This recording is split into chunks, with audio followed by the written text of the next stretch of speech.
NPS UPS go back. Go back, go back. NPS UPS go back. Go back, go back. NPS UPS go back. Go back, go back. UPS मुर्दाबाद. मुर्दाबाद, मुर्दाबाद. NPS मुर्दाबाद. मुर्दाबाद, मुर्दाबाद. क्योंकि NPS और UPS से कर्मचारियों का भविष्य निश्चित रूप से अंधकारमय होगा। यूपीएस बेहतर है, हम लोगों के हित में है और सबके जो सरकारी कर्मचारी हैं सबके हित में है। लोगों ने भी सरकारी कर्मचारी हैं, वो ना तो यूपीएस से खुश हैं और ना एनपीएस से खुश। वो एनपीएस अच्छी थी, फिर उसके बाद कहने लगे नहीं एनपीएस से अच्छी और है यूपीएस।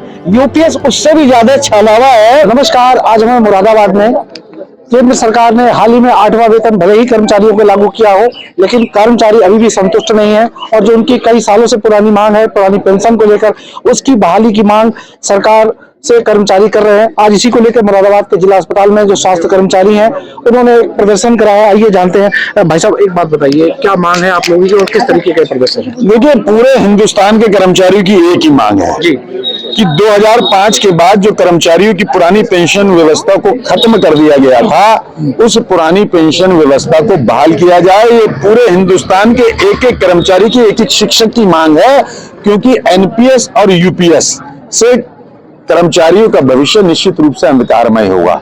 और ये वास्तविकता है कि पेंशन किसी भी कर्मचारी और शिक्षक की जीवन की सुरक्षा से जुड़ा हुआ सबसे गंभीर, सबसे महत्वपूर्ण मुद्दा है। आपको क्या लगता है कि गवर्नमेंट ने, जब आप लोग मांग कर रहे थे एनपीएस से हटा के यूपीएस दिया एक छोटी, और कुछ कर्मचारी संगठन उस पर राजी भी हो गए और सरकार को धन्यवाद भी प्रस्ताव करा, लेकिन बावजूद उसके अभी भी बड़ी संख्या में जो केंद्र और राज्य के कर्मचारी संगठन है पुरानी पेंशन की मांग पे डटे। गतिरोध कहाँ है कि कर्मचारियों में आपस में भी एकता का अभाव दिखता है आपको? नहीं, कर्मचारियों में ये समझने की बात है। देखिए, कुछ कर्मचारी यूपीएस से हो सकता है संतुष्ट हो, क्योंकि पहले जो एनपीएस थी वो तो एनपीएस की स्थिति ये थी कि सेवानिवृत्ति के बाद कर्मचारी को 1500, 1200, 1300 रुपए पेंशन के रूप में मिल रहे थे। अब सरकार ने यूपीएस में जो कर्मचारियों का जो पैसा है, जो 10% कर्मचारियों का प्रत्येक माह कटेगा और जो 14% सरकार अपना फंड उसमें लगाएगी, उसी पैसे से अंत में सरकार कर्मचारियों को 25%, जो 25 साल की सेवा पे जो 50% पेंशन की बात की जा रही है, वो कर्मचारियों का पैसा है।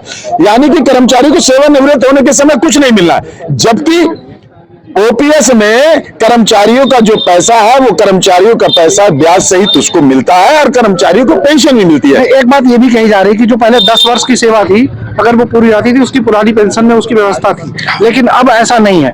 इससे कर्मचारियों को किस प्रकार का नुकसान है? नहीं, कर्मचारियों को नुकसान आज की तारीख में जो स्थितियां हैं, कर्मचारियों की सेवा 40 साल में जो है कर्मचारी सेवा में आ रहा है, तो 40 साल की जो सेवा में आएगा वो 20 साल बाद 60 साल में सेवानिवृत्त हो जाएगा। यानी कि 20 साल में वो 50% के रेशियो पर नहीं आ रहा है। तो ये सारी चीजें समझनी पड़ेंगी, उन सारी चीजों को। इसलिए कर्मचारी बार बार मांग कर रहे। जब सरकार ओपीएस देने के लिए सहमत तैयार है, एनपीएस से ओपीएस पर आई है, तो कर्मचारियों को विश्वास है, हिंदुस्तान के कर्मचारियों को विश्वास है कि इस देश के प्रधानमंत्री जी उनकी पीड़ा को समझेंगे और यूपीएस से फिर सरकार कर्मचारी को ओपीएस का लाभ देगी। ठीक। तो भाई साहब का ये कह रहा था कि सरकार जरूर एक दिन ओपीएस पे लौटेगी और कर्मचारी उससे पहले लौटेंगे। मैम, अपना नाम बताइए। पूनम जी, एक बताइए, आपको क्या लगता है, एनपीएस बेहतर थी, यूपीएस बेहतर या ओपीएस? ओपीएस बेहतर है, हम लोगों के हित में है और सबके जो सरकारी कर्मचारी हैं सबके हित में है। लगभग कितने वर्ष हो गए आपको सेवा को? आप लोग क्या सोच के सरकार की सेवा में आए, और जब अचानक सर एक लॉ आया कि 2004 के बाद जो भर्ती होंगे, एक झटका, जो कर्मचारी जो भी सरकारी नौकरी करना चाहता है उसको सबसे पहले बेनिफिट यही दिखता है कि यहाँ पर हमारा भविष्य सुरक्षित पेंशन, तो जो छीन लिया गया और इस तरीके की जो मांगे हैं, आप लोगों को क्या लगता है कहाँ तक जाएगा? गवर्नमेंट में जो सर्विस के लिए आते हैं वो इसीलिए आते हैं कि आगे का भविष्य भी हमारा सुधार के लिए होगा और हम अपने बच्चों को ठीक से देख पाएंगे, सब कुछ कर सकेंगे। इसलिए क्या नाम है, गवर्नमेंट की जॉब को पाने के लिए तत्पर रहते हैं। और हम ये भी चाहते हैं कि सरकार से हमारी अपील है कि जहाँ तक इतने टाइम तक अब ये उन्होंने करा है, सब कुछ समझा है, सब कुछ हमारे लिए कर रहे हैं, आगे के लिए भी हमारे लिए बेनिफिट के लिए सोचें। और प्रधानमंत्री जी से यही उम्मीद है कि हमारी ये ओपीएस के लिए जरूर क्या नाम है वो करेंगे। आप कुछ बोलना चाहेंगे मैडम? सर, मैं तो यही बोलना चाहूंगी, जितने भी सरकारी कर्मचारी हैं वो ना तो तो यूपीएस से खुश हैं और ना एनपीएस से खुश हैं। तो मैं माननीय प्रधानमंत्री मोदी जी से निवेदन करती हूँ कि वह पूर्व की भांति ही ओपीएस को लागू की जाए और सभी कर्मचारियों को उनसे बहुत ज्यादा उम्मीद है। तो और हमारे साथ जो कर्मचारी संगठन के और भी नेता हैं, हेमंत भाई आप बताइए टेक्निकली थोड़ा सा, ओपीएस, यूपीएस, एनपीएस ये है क्या, कर्मचारियों को किस जाल में फंसाया जा रहा है? मैं इसमें थोड़ा सा क्लियर करना चाहूंगा। जो हमारी पुरानी पेंशन व्यवस्था थी, जिसको ओपीएस के नाम से हम लोग सब जानते हैं, उस व्यवस्था में क्या था कि कर्मचारी का 10% जीपीएफ में इकट्ठा होता था और वो जीपीएफ में मैं ब्याज रिटायरमेंट के बाद उसको पैसा सरकार के द्वारा दिया जाता था, वो अपना पैसा विद ब्याज। उसके बाद क्या होता है, और जो पुरानी पेंशन व्यवस्था थी, सरकार वो व्यवस्था कर्मचारियों के लिए करती थी, जितनी उसकी वेतन होता था लास्ट में उसका 50% पेंशन के रूप में जब तक वो जीवित है सरकार ये सामाजिक सुरक्षा कर्मचारियों को देती थी, वो पूरी उसको मिलती थी। फिर उसके बाद 2005 के बाद ये लाए एनपीएस, न्यू पेंशन स्कीम। उसमें इन्होंने क्या व्यवस्था की, वो मार्केट बेस, मार्केट के आधारित, शेयर मार्केट के आधारित ये स्कीम लेके आए। ये स्कीम में इन्होंने क्या किया कि कर्मचारी का 10% और अपना अंशदान ये 10% सरकार के द्वारा दिया जाएगा, वो बढ़ा के इन्होंने 14% किया। तब इन्होंने ये बताया सरकार ने कि एनपीएस बहुत अच्छी है ओपीएस से। उसके बाद कुछ सालों बाद जब इसका विरोध हुआ, कर्मचारियों ने जाना कि जो कर्मचारी 1-1 लाख रुपए पर रिटायर हो रहे थे, सेवानिवृत्त होते हैं, उनको मात्र 1500-2000 पेंशन आई।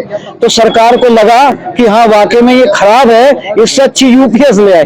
पहले वो एनपीएस अच्छी थी, फिर उसके बाद कहने लगे नहीं एनपीएस से अच्छी और है यूपीएस। यूपीएस उससे भी ज्यादा छलावा है। यूपीएस में क्या होगा, आप पहले तो 20 साल के बाद पूरी पेंशन मिलती थी पुरानी पेंशन व्यवस्था में। यूपीएस में ये लेके आया कि 25 वर्ष की सेवा के बाद आपको पूरी आधी पेंशन 50% आपको मिलेगी, और जैसे जैसे उसके सेवा काल के वर्ष कम हो गए उसी अनुपात में हम कम देंगे।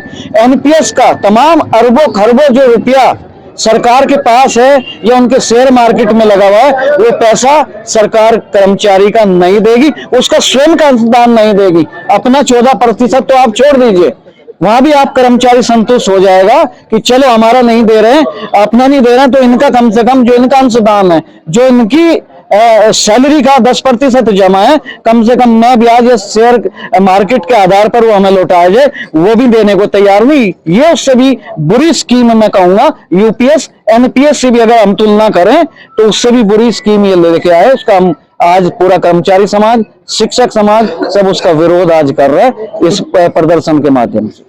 तो फिलहाल कर्मचारियों का ये मांग जारी है, जब तक ओल्ड पेंशन स्कीम लागू नहीं होगी उनका ये विरोध प्रदर्शन जारी रहेगा। धन्यवाद।